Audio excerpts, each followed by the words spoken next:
Bonjour à toutes et à tous. Merci d'être avec nous aujourd'hui.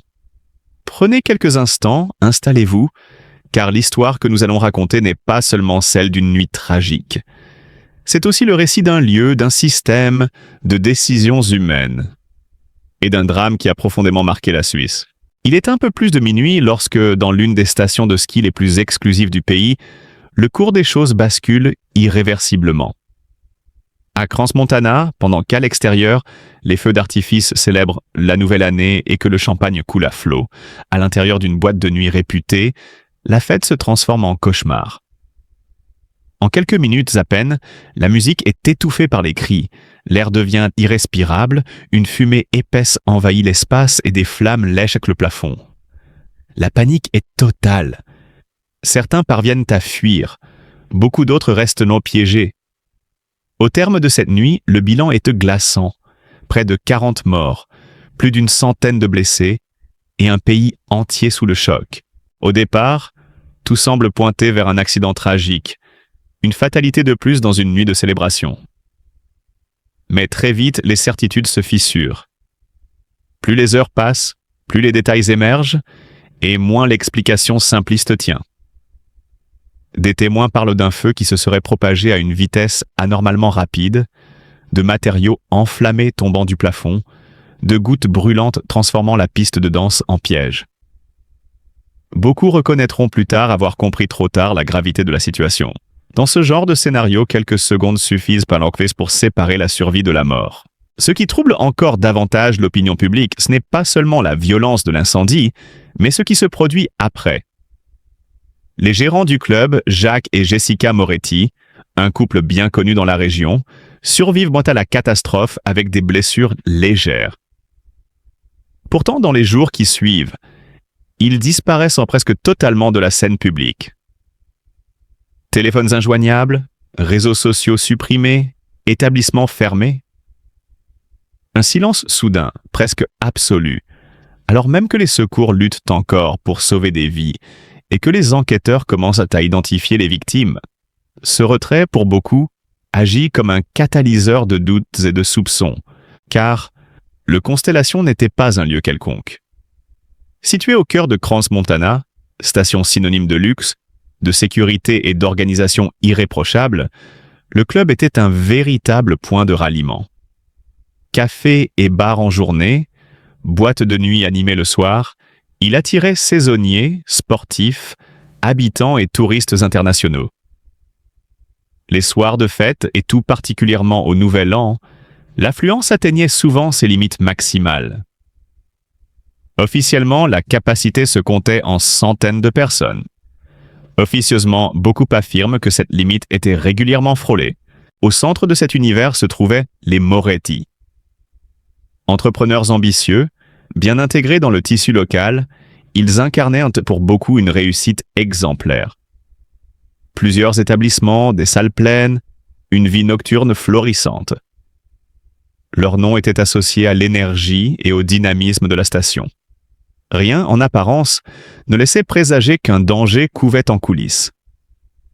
Et c'est précisément là que réside la tragédie. Là où le succès devient routine, la vigilance peut s'émousser. Des éléments de spectacle faisaient partie de l'identité du club. Effets lumineux, bouteilles scintillantes, mises en scène destinées à créer l'instant parfait. Des pratiques courantes, déjà vues ailleurs, souvent sans incident. Mais combinées à un espace situé en sous-sol, accessible principalement par un escalier jugé étroit par certains témoins, à une foule dense et à une réaction humaine naturellement retardée face au danger, ces habitudes prennent aujourd'hui une toute autre dimension. Les experts parlent de facteurs cumulés, surcharge possible, contraintes structurelles, jugement humain pris de court. À ce stade, rien n'est définitivement établi. Les autorités rappellent la présomption d'innocence, et l'enquête suit son cours. Mais une question persiste, lancinante. Comment une catastrophe d'une telle ampleur a-t-elle pu se produire dans un lieu censé incarner l'excellence et la sécurité? Il ne s'agit plus seulement d'un incendie, Il est question de responsabilité, de contrôle, de signaux peut-être ignorés et d'un silence qui, jour après jour, devient de plus en plus assourdissant. Le Constellation était bien plus qu'un club. C'était un symbole, un carrefour social, un morceau de la vie quotidienne de Crans-Montana. Et c'est précisément pour cela que cette tragédie a frappé si fort. Parce qu'elle a brisé une confiance fondamentale. Celle qui nous fait croire qu'un lieu de fête ne peut pas se transformer, en une poignée de minutes, en piège mortel. Si vous appréciez ce regard honnête et approfondi sur des histoires que l'on préfère parfois taire, soutenez-nous par un like, un commentaire et un abonnement. Ensemble, continuons à raconter et à comprendre ce qui se cache derrière les apparences. Après l'incendie, quelque chose d'invisible mais de fondamental s'est brisé. Ce n'est pas seulement un lieu qui a été détruit, ni même des vies brutalement interrompues. C'est un réseau entier de relations, de certitudes et de confiance qui s'est soudainement fissuré. Du jour au lendemain, des visages autrefois familiers sont devenus lointains. Une distance s'est installée, silencieuse, presque gênante. Jacques et Jessica Moretti, très présents avant la catastrophe, se sont fait rares. Leur absence publique a alimenté les interprétations. Pour certains, il s'agissait d'un repli humain, compréhensible après un choc d'une telle violence. Pour d'autres, cette discrétion ressemblait à une fuite, à un refus d'assumer une responsabilité morale, sinon juridique. Deux lectures irréconciliables qui se sont affrontées dans l'espace médiatique. Les médias ont relayé des témoignages d'amis, des avis d'experts, des analyses contradictoires. Peu à peu, une image fragmentée a émergé. D'un côté, le rappel constant de la présomption d'innocence. De l'autre, une accumulation de questions sans réponse. Pourquoi cette disparition numérique si rapide? Pourquoi si peu de prise de parole personnelle? Comment concilier ce silence avec l'image d'un couple autrefois perçu comme accessible, communicatif, presque exemplaire? Très vite, il est apparu que l'enjeu dépassait les détails techniques.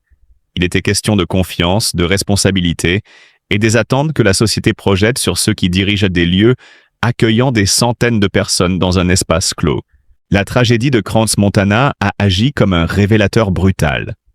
Un équilibre fragile qui fonctionnait en apparence s'est effondré sous la lumière crue de l'opinion publique.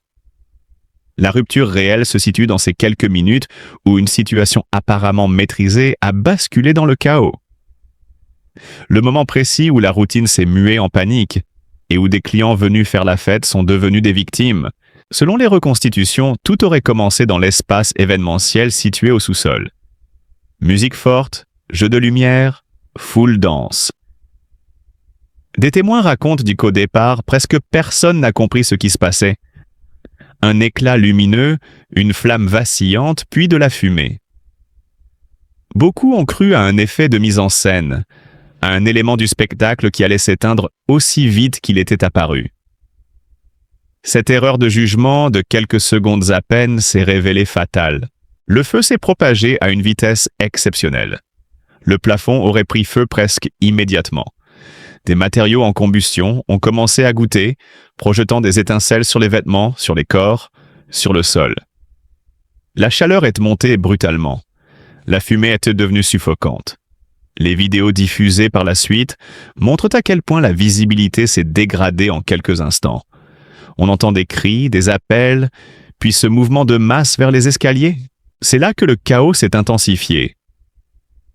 L'accès à l'étage supérieur se faisait par un escalier étroit, manifestement insuffisant pour le nombre de personnes présentes. Dans la panique, tout le monde a tenté de l'emprunter en même temps. Des gens ont trébuché, d'autres ont été piétinés. Ce scénario est tristement connu des spécialistes des catastrophes. Lorsque les issues sont étroites et enfumées, la désorientation provoque en quelques secondes un goulot d'étranglement mortel. À cela s'ajoute un facteur humain troublant. Tout le monde n'a pas quitté la salle immédiatement. Certains ont tenté d'éteindre le feu. D'autres ont filmé avec leur téléphone. D'autres encore ont hésité, espérant que la situation se stabiliserait. Les experts en psychologie du risque expliquent ce comportement. L'esprit humain cherche d'abord à maintenir une illusion de normalité. Ce n'est que lorsque cette illusion s'effondre que l'instinct de fuite prend le dessus. Cette nuit-là, pour beaucoup, ce moment est arrivé trop tard. L'incendie a continué de se propager. Certains matériaux de plafond et de revêtement mural auraient joué un rôle déterminant. Non seulement inflammables, ils dégagent en brûlant des gaz extrêmement toxiques. Cette combinaison, propagation rapide du feu et toxicité de la fumée, est considérée comme particulièrement meurtrière. De nombreuses victimes ne seraient pas mortes des flammes, mais d'une intoxication aiguë. Les secours ont découvert des scènes décrites plus tard comme traumatisantes. Des personnes inconscientes au sol, des blessés graves, d'autres cherchant désespérément des proches, amis ou inconnus. Les pompiers ont rapidement compris l'ampleur de la catastrophe. L'intervention était rendue extrêmement difficile par la visibilité quasi nulle. En parallèle, l'évacuation des blessés s'organisait. Les hôpitaux de la région ont été placés en alerte maximale. Médecins et infirmiers sont évoqués des situations que l'on associe habituellement à des zones de guerre. Brûlures sévères, inhalation massive de fumée, état de choc profond. Alors que la nuit n'était pas encore terminée, la quête de réponse avait déjà commencé. Les premières hypothèses évoquaient l'utilisation de bouteilles de champagne avec effet pyrotechnique. Une pratique répandue dans de nombreux clubs, mais loin d'être anodine, surtout dans des espaces fermés à faible hauteur de plafond. Une simple étincelle peut suffire à transformer une fête en piège mortel. Au lever du jour, les enquêteurs ont sécurisé les lieux. Traces relevées, débris analysés, témoignages recueillis. En parallèle, l'identification des victimes a commencé. Un processus d'une violence émotionnelle extrême pour les familles.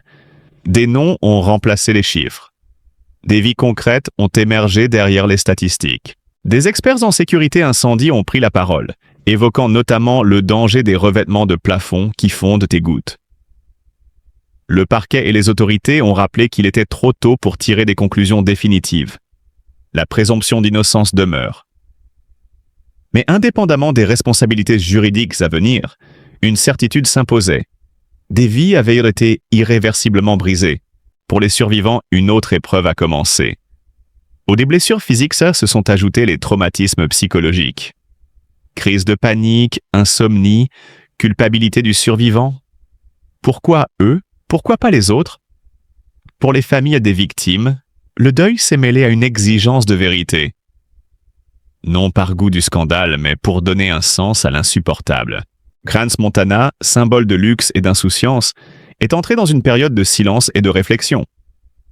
Car depuis cette nuit-là, il ne s'agit plus seulement d'un incendie. Il s'agit de responsabilité, d'omission possible, et d'une question que beaucoup continuent de poser.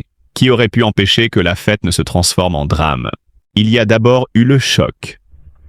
Brutal, silencieux, presque irréel. Puis sont venues les mesures d'urgence. Contrôle renforcé, discussions serrées autour des responsabilités, tentative de reprise en main d'une situation devenue incontrôlable. Pour l'exploitant du club, cette phase signifiait bien plus qu'une suspension d'activité. C'était une rupture.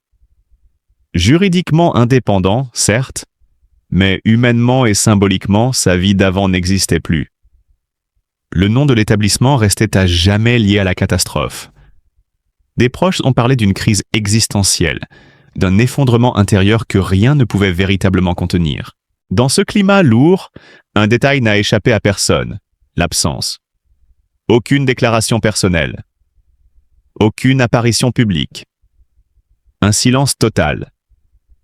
Certains y ont vu le signe d'un homme dépassé, d'autres une retenue calculée, dictée par des procédures judiciaires en cours.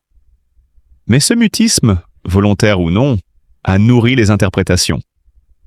Dans les drames de cette ampleur, le silence parle parfois plus fort que les mots. Pourtant, au cœur de la tragédie, une autre dynamique s'est imposée, celle de la solidarité. Des fonds de secours ont été créés, des dons affluaient, un soutien psychologique s'organisait. Des inconnus se sont rapprochés, unis par une douleur commune.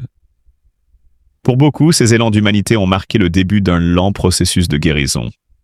Lent, fragile, imparfait. Car guérir ne signifie jamais oublier. À mesure que le temps passait, une évidence s'imposait. L'idée d'un retour rapide à la normale relevait de l'illusion. Trop de questions restaient sans réponse.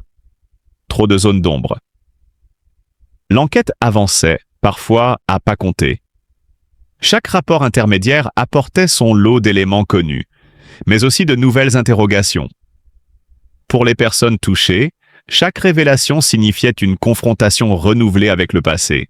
C'est pourtant dans cette phase d'incertitude qu'un changement subtil a commencé à se dessiner. Non pas un nouveau départ au sens classique, mais une tentative d'apprentissage collectif. Les débats sur la sécurité dans les clubs et les lieux nocturnes ont pris une ampleur inédite. Partout dans la région, des exploitants ont revu leurs concepts. Les autorités ont annoncé des contrôles plus stricts. La tragédie était devenue un cas d'école, un avertissement. À Crans-Montana, la question était désormais existentielle. Comment vivre avec cet héritage? La station, symbole de tourisme, de sécurité et d'exclusivité, voyait son image profondément ébranlée. Le retour en arrière était impossible. Beaucoup s'accordèrent toutefois sur un point. Seule une transparence rigoureuse associée à une cohérence sans faille pourrait restaurer la confiance. Mais cette phase ne s'est pas conclue par des réponses claires. Seulement par un rapport provisoire. Les flammes avaient disparu, les blessures commençaient à cicatriser lentement, mais la vérité, elle, restait incomplète. L'entreprise, comme toute la communauté, se trouvait dans un état d'attente. Des résultats, de la clarté, de la justice. C'est dans ce champ de tension que l'histoire a pris un nouveau tournant. Non pas à travers une preuve spectaculaire, mais par l'accumulation de détails apparemment insignifiants. Avec le recul, leur portée est devenue évidente. Les médias d'investigation s'y sont intéressés de près, tout comme l'opinion publique. Peu à peu, la perception de la catastrophe a commencé à évoluer. Au centre de cette nouvelle lecture, des aspects structurels du club ont attiré l'attention. Des photos et rapports apparus après l'incendie montraient des plafonds et des revêtements muraux du sous-sol. Des matériaux utilisés pour l'isolation acoustique, installés sur de vastes surfaces. Des experts ont rappelé que ce type de matériau est strictement réglementé, voire interdit, dans de nombreux pays pour les établissements recevant du public. Leur danger est connu. Ils s'enflamment facilement et libèrent des gaz hautement toxiques en cas d'incendie. Un détail troublant a renforcé les soupçons. Ces images ont rapidement disparu d'Internet. Des contenus auparavant accessibles sont devenus introuvables. Pour les enquêteurs, il pouvait s'agir d'un élément technique. Pour le public, cela ressemblait à une pièce manquante du puzzle. Pourquoi maintenant? Coïncidence ou réaction? Quelqu'un a-t-il cherché à réduire l'exposition médiatique? Dans le même temps, les réseaux sociaux du club ont été désactivés. Photos d'événements passés, commentaires de clients, souvenirs numériques, tout a disparu, sans explication officielle. Pour de nombreux observateurs, ce silence numérique s'inscrivait dans un schéma plus large, perçu non comme un geste de deuil, mais comme un repli. Des experts en protection incendie